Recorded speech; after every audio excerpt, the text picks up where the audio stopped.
Informe del mercado laboral del sector informal. Está prácticamente dividida a la mitad de la Argentina. 9 millones, más o menos, de asalariados entre privados y Estado. Del privado son 6 y monedas. Y el resto de la población está en una situación de informalidad. Ahora, según la OIT incluso, la situación de informalidad tiene varias cuestiones para analizar, ¿no? No es el que solo trabaja en negro. Suponte que lo ocuparon en un comercio, le pagan del 1 al 10, pero en negro. No es solo ese trabajador.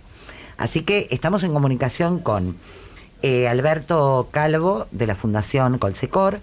Siempre tienen este tipo de informes donde tratan de profundizar, reflexionar, también proponer, para que siga en discusión.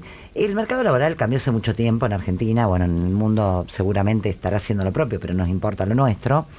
El problema es que hace más de 12 años, más o menos, que no se genera empleo genuino.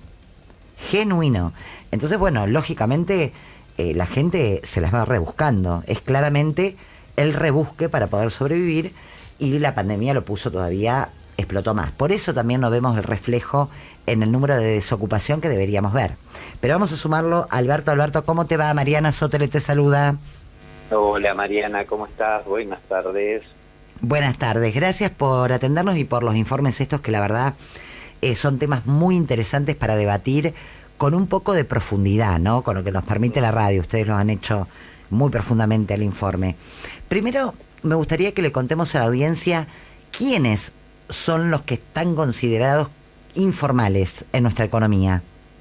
Bueno, la informalidad del aparato productivo es como vos lo señalabas, ¿no? En grandes proporciones tenemos que pensar en mitades, ¿sí?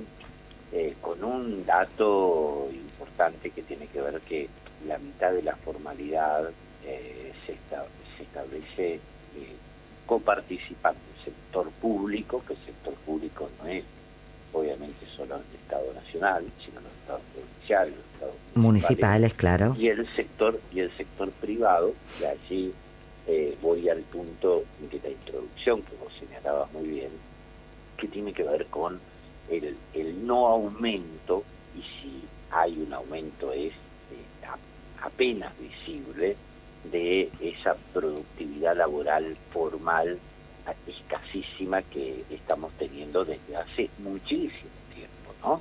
Que trasciende obviamente este tiempo de gobernanza actual, desde que está en la presidencia de Javier Milei, y que viene arrastrando un problema realmente estructural de no creación de empleo formal, y allí encontramos esta dificultad no solo en territorios que pueden estar establecidos en las zonas metropolitanas, sino en general en todo el país. También hay que decir que hay determinados espacios productivos, geografías productivas, si se quiere, yacimientos productivos con una expansión notable. No puedo dejar de hacer mención, Mariana, sobre el complejo productivo del desarrollo del sur argentino, del norte patagónico, particularmente con Vaca Muerta y toda esa expansión que hay de productividades, como espacios del litio, como espacios de la minería, como espacios de la agroindustria cercanos a la hidrovía, donde allí hay un volumen importante, pero no mueve, si me permitís el giro discursivo, no mueve la aguja en términos generales para llevar al país a otro escalón con una evolución importante, ¿sí? Claro. Bueno, siempre nos explican que todo lo que es energético tiene contratación de mano de obra, pero es digamos, de los sectores es lo que menos contrata, porque las pymes, por ejemplo, son el motor más importante y, bueno, un porcentaje altísimo de asalariados, ¿no? Ahora, a mí me llamó la atención también, Alberto, que dentro de la economía informal es muy heterogénea, ¿no? Porque tenemos el mal llamado trabajo en negro, porque en realidad es un trabajador que trabaja para un comercio, que fuere, pero le pagan, digamos, sin recibo de sueldo, sin aporte, sin nada. El monotributista, el cuentapropista, o sea, hay Y dentro de eso tenemos todavía los jóvenes menores de 29, que son los que más precariedad en el trabajo están encontrando, empleadas de casas particulares y de la construcción, ¿no es cierto? Es como todo ese mundo, como para sintetizarlo. Bueno, y creo que también con lo que tiene que ver con el textil hay muchísima precarización. Esa Argentina de la dificultad la podemos hacer distintos focos. A ver. Voy a señalar, ¿no? Uno es el foco sobre los 31 principales centros urbanos del país, donde estamos hablando más o menos cerca de 30 millones de personas, ¿sí?, que lo habitan. Claro. Eso, en cuanto al cuarto trimestre del 2024, Mariana, que esto fue una publicación, obviamente, del gobierno, es un dato descriptivo, ¿sí? La tasa de informalidad en el país alcanzó el 42% de la población ocupada, ¿sí? Es decir, que estamos hablando de 4 de cada 10 trabajadores que lo hacen en esa economía vulnerable, informal, mal llamada el negro, ¿sí?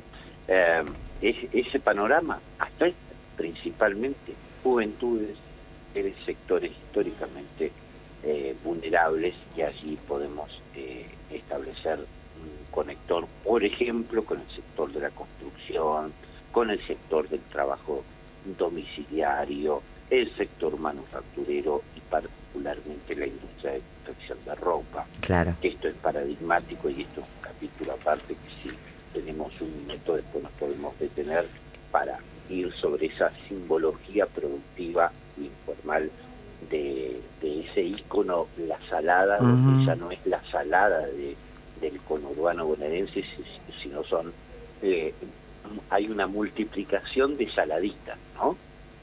Y donde esto crece fuertemente. Y particularmente si posicionamos el análisis sobre juventudes menores de 29 años, allí la precariedad es de 6 de cada 10 se encuentran en condiciones informales. Es altísimo. Y si además vamos al sector laboral de las mujeres, particularmente en el sector de todo lo que implica confección de ropa y todo esto, que donde ya nos comenzamos a arrimar a todo lo que es esa productividad, entre comillas, digo, de la salada en términos simbólicos, allí encontramos que prácticamente esa productividad la realizan 7 mujeres de 10 personas ocupadas sobre esa productividad de diseño, de confección de ropa. Entonces, hay una dificultad estructural, el crecimiento del trabajo formal no crece. Hemos visto un retroceso en cuanto a lo que ha venido generando el Estado como políticas públicas en el sentido de la incorporación de espacios productivos. Vemos una disminución de la empleabilidad del sector público, esto por lo menos en el Estado Nacional. Hay que hacer focos distintos, obviamente, en los estados provinciales y algunos estados municipales, pero en general se ha movido hacia un descenso el registro de la empleabilidad pública, y todo esto nos configura una situación crítica donde nosotros allí decidimos incorporar de alguna manera este título de subsistir en la Argentina en una economía informal, porque crece esta tendencia, es vivir para trabajar, y es vivir para trabajar con escasos o casi nulos derechos básicos, y esto lo comenzamos a ver ya como algo que se va consolidando en el tiempo, ¿no? Claro, claro. ¿De qué manera salimos de estos riesgos? ¿De qué manera vamos a enfrentar estos retos? El planteo de políticas públicas integradas que nosotros consideramos que es necesario y que tiene que ver también con una política de demografía, ¿no? De ubicación en espacios de altísima demanda, como esto que se trataba al comienzo, ¿no? Que son posiciones regionales donde lo que falta mucha mano de obra, mucha dedicación profesional en distintos clústeres productivos que hoy están demandando muchísimo. Claro. Este informe es muy interesante por 2 o 3 aspectos que está bueno como ahora sintetizarlo para caer también en estas cosas que nos deja. Primero esto que vos decís, ¿no? Trabajar para vivir, porque uno en realidad vive todo el día trabajando. Este juego de palabras que es lo que deja, ¿no? Cero calidad de vida.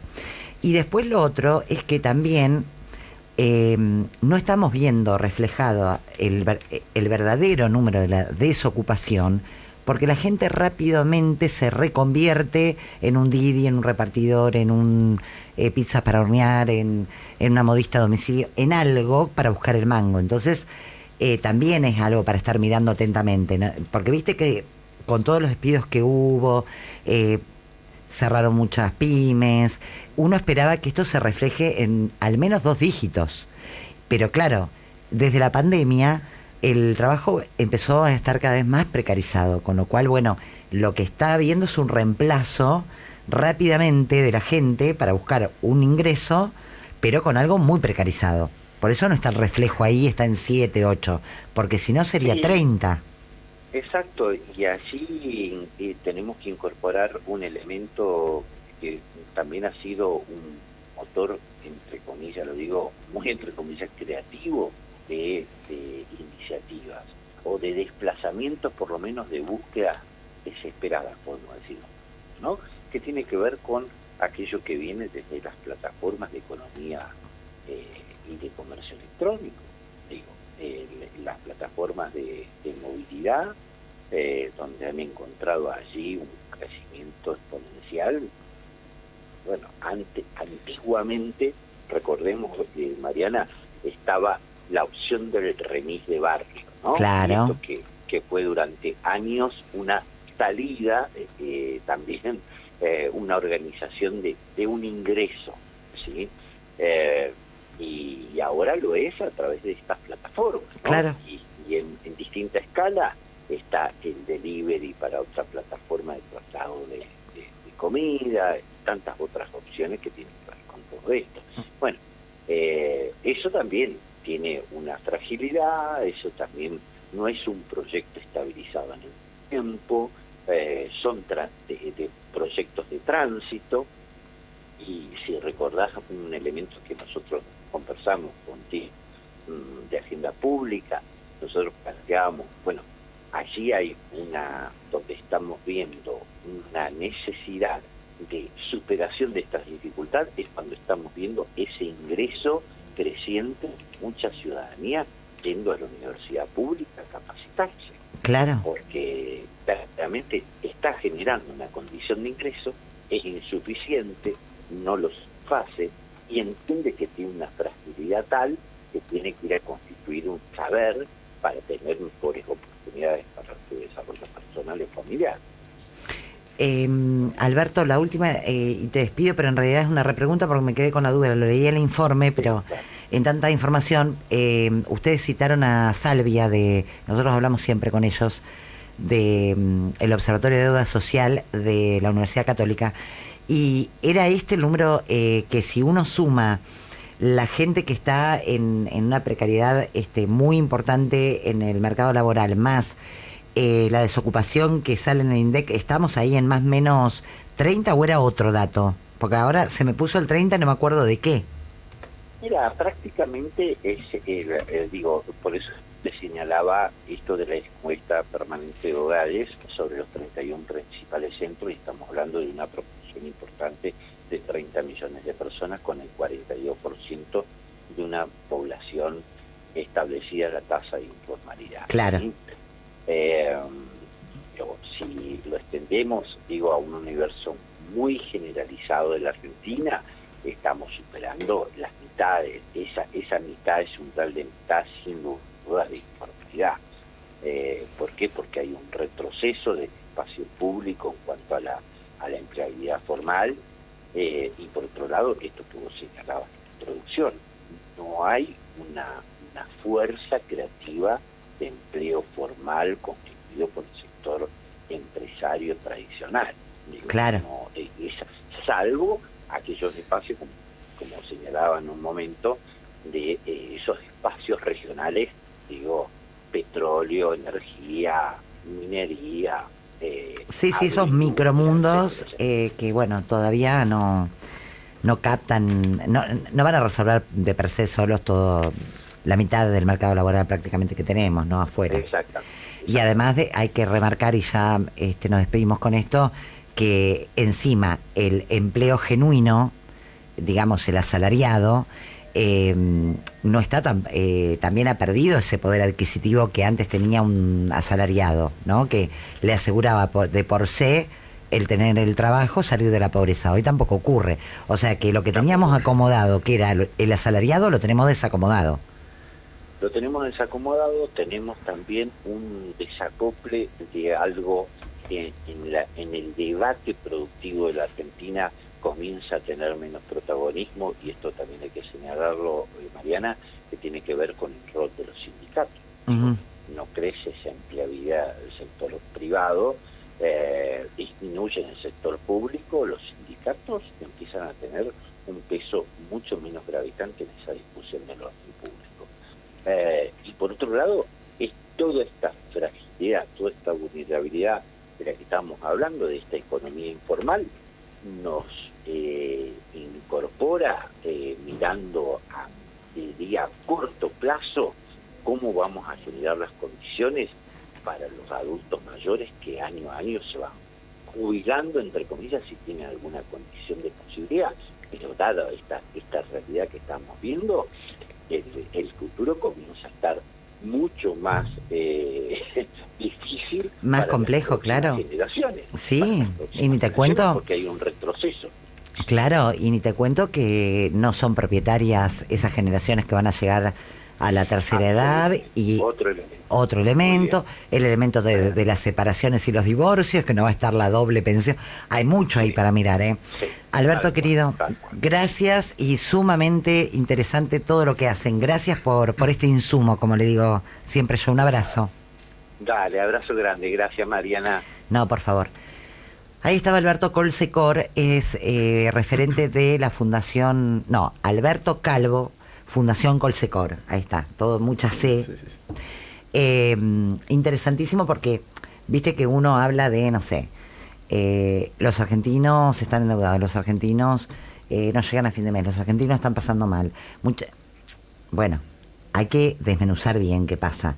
Y este es un factor. Primero, dentro del universo de los asalariados hay mucha pobreza por ingreso.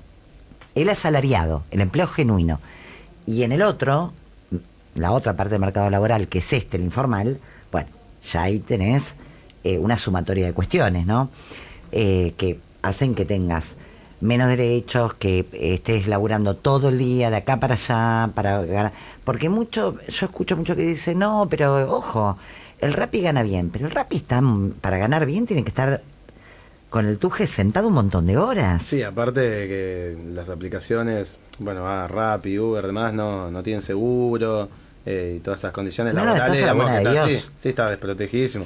A mí lo que me pareció muy interesante de lo que contaba también es la perspectiva de cara al futuro también, digo, pensarnos a todos aquellos jóvenes y demás, en situaciones de trabajo vulnerables o desfavorables, en términos, no sé, de nuestras futuras jubilaciones, digo, como si no tenés trabajo en blanco, no estás aportando. No, pero Nagu, ni siquiera futura generación, porque, o sea, se va a profundizar. Hoy vos necesitas por cada jubilado 4 trabajadores activos, tenés 1.8. O sea, hoy ya estamos al horno. Por eso hay que analizar el mercado laboral, de decir, ya tenemos un problema, ¿qué vamos a hacer con esto? Y viste que siempre la promesa, porque más tarde, más temprano, todos los gobiernos dicen, bueno, hay que generar empleo genuino, biribiri. Bueno, no ocurre esto. Entonces, tal vez sea el momento de encontrarle más formalidad a no lo sé, que estudien los que se prepararon para eso. Sí, quizá otorgarle grados de formalidad a ese trabajo informal que ya está existiendo, y no intentar generar, o que esa gente vaya hacia otro lugar. Que no van a generar nunca, o por lo menos en el corto plazo. Pero esta gente, el informal no tiene vacaciones, el informal no puede, se enferma, no puede... Se enferma y no cobra. Claro. Había un proyecto muy interesante antes de la elección a presidente, creo que era de Rossi, Agustín Rossi, que una vez por año tuviera como un salario, una retribución, justamente el cuentapropista, el monotributista, ese tipo que ven que aporta todos los meses, una vez al año que el Estado, tipo, viste, una UH, o que una vez al año el Estado le inyecte un salario o un equivalente a todo lo que trabajaba en el año, como para que pueda tomarse una... Porque si no, no podés tomarte ni vacaciones. Entonces era un reconocimiento así, bueno, mira, por lo menos te doy como un aguinaldo, ponele como Estado, porque te rompiste el tuje, te buscaste vos solo tu laburo, tu emprendimiento, le estás buscando la vuelta, bueno, te tiro, no sé si es la solución, pero por lo menos era una retribución a los tipos y tipas que están todos los días laburando 12 horas o más en la calle y que no pueden parar, y que cuando paran no comen. Entonces me parecía por lo menos un poco interesante. Pero bueno, quedó, viste que la discusión de las campañas, como decimos siempre, se habla el 7% de lo importante y todo el resto de las boludeces, la verdad. Que después también los planes de trabajo y más quedan en propuestas. Sí. Bueno, Campagnoli, ¿viste que tu madre está escuchando, mamá? Sí, está escuchando. La tiene clarísima. Para mí le gusta José. Yo no quiero meter cizaña entre Campagnoli, padre y madre. No, tranquilo, que está todo resuelto. ¿Vos decís que está todo bien ahí? Sí. Porque para mí tu madre le gusta Josecito Bianco. Puede ser, sabe bastante. Sabe todo, que tiene novia, pero viste que no tiene hijos. No tiene hijos, claro. Así que bueno, mi razonamiento sin saber era muy coherente. O capaz hizo algún trabajo de investigación durante el programa. Puede ser, pero bueno, uno ama a los hijos todo divino, pero son eso. Es el viajecito que no vas a poder hacer al exterior, es que tiene una casilla rodante, bueno, no la podés tener. Y todo es plata. Todo es plata, exacto. Un hijo es plata, tiempo y amor. Exacto. Así que bueno, para aquellos que romantizan. Campagnoli, ¿con qué vas a empezar? Vamos a arrancar repasando el caso de Maradona, ya que hoy se declaró la nulidad del juicio. Bueno, entre ayer y hoy se terminó de efectivizar. Maximiliano Saverino y Verónica Di Tomaso, que eran quienes estaban a cargo de la investigación a Julieta McIntosh, que a quien estaba llevando el juicio a Maradona. Recordamos que veníamos de hablar de su supuesta vinculación con La Doble. Es una productora que estaba llevando adelante unas grabaciones en el marco de la audiencia, que no había sido autorizada, o sí. En este caso se terminó de corroborar que había cierto grado de responsabilidad por parte de McIntosh. Entonces se declaró la nulidad del juicio, por lo que momentáneamente va a quedar suspendido y va a volver a sortearse. Sí, va a volver a sortearse, digamos, y volvería a comenzar. También declaró en este marco Maximiliano Saverino, y dijo que, si bien le parecía una medida ingrata, entendía que era necesario a fin de no traer problemas a posteriori. Porque en cierto punto podría llegar a ser estratégico para los defensores, en el caso de que se declarara culpable por parte de McIntosh a cualquiera de quienes están imputados. Ellos después podrían apelar para que no se efectivice esa condena y se tendría que volver, seguiría pasando el tiempo y tendríamos que volver a comenzar de nuevo con el juicio del Diego.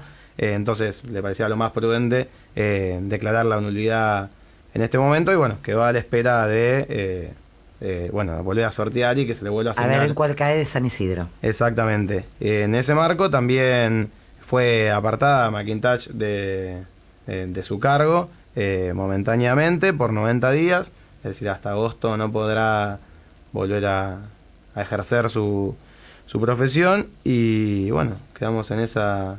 Y habrá que ver también qué pasa a partir de agosto, porque ya hay pedidos de jury, que me parece bárbaro. El enjuiciamiento, hay que ver si por ahí en el medio renuncia para evitar el jury. Bueno, hay muchas posibilidades que se pueden abrir a partir de ahora, pero lo importante, una de las juezas, Tomasini es... Di Tomaso. Bueno, Tomasini y Di Tomaso más o menos lo mismo. Di Tomaso fue la de la frase famosa: la justicia no se mancha. Sí. Bueno, que me disculpe, ya está manchada hace rato, y ahora terminaron, ¿no?, de corroborar lo avara que es, ¿no? No solamente la impunidad que manejan y todo, sino lo corruptible, a veces por dinero, a veces por poder, a veces por esto, por ego, porque, esto es todo ego alrededor de esta jueza. ¿Qué necesidad O sea, hacerlo después. Después capaz que podías dar alguna... Después, digo, que ya estén un camino recorrido, sentencia y todo. Yo he visto algunos fiscales o algo que han hablado en algún documental muy posterior. Son como, llevando haciendo un poco lo que hace Weise, llevando la analogía al fútbol, son como los árbitros que quieren ser más protagonistas que los jugadores. En este caso, las decisiones que fue tomando McIntyre no fueron las pertinentes, más allá de que se equivocó al autorizar, sin tener autorización de ninguna de las partes, su entrada sin anunciarse un domingo al jugador de San Isidro y demás, toda esta serie de falencias que la llevaron a este lugar. Estaba viendo en México, eligen popularmente ahora hay elecciones de jueces. Por acá entran a dedo, o sea, en algún momento vamos a tener que discutir esto, que obviamente ningún gobierno quiere porque... Y el peso que tiene la justicia... Sí, y además también la sociedad está muy dividida. Es como la corrupción, la ponderamos, es decir, nos importa, nos molesta la corrupción, pero siempre en el ojo ajeno. Vos le preguntás, no sé, a mileinistas y hablan de la corrupción del kirchnerismo, y no la de, no sé, el Liberagate. En cambio, y viceversa, ¿no? Sí. Siempre te importa, claro. No es que en realidad querés que haya una transparencia, no te digo total, porque tampoco creamos los Reyes Magos, pero transparentar el sistema lo más posible. Lo mismo pasa con la justicia, cuando con la corrupción, con todo. Cuando te conviene el fallo, cuando te gusta para qué lado va. Pero me parece que nos tenemos que dar la discusión, porque no le dan explicaciones a nadie los jueces. Vos fíjate que fallan o que fallan, con causas que por ahí uno sigue, que son más chicas, más de acá de la región. A veces cualquier cosa, toda la sociedad dice, no, nada que ver, esto es imposible. A veces no llegan a la verdad. Y no les pasa nada. O sea, incluso se animan a este tipo de cosas en casos que tienen un nivel de exposición grandísimo. Imagínate en otros. Sí, por eso si pasa esto en este tipo de juicios que tienen la exposición mediática grandísima, claro. Hay cobertura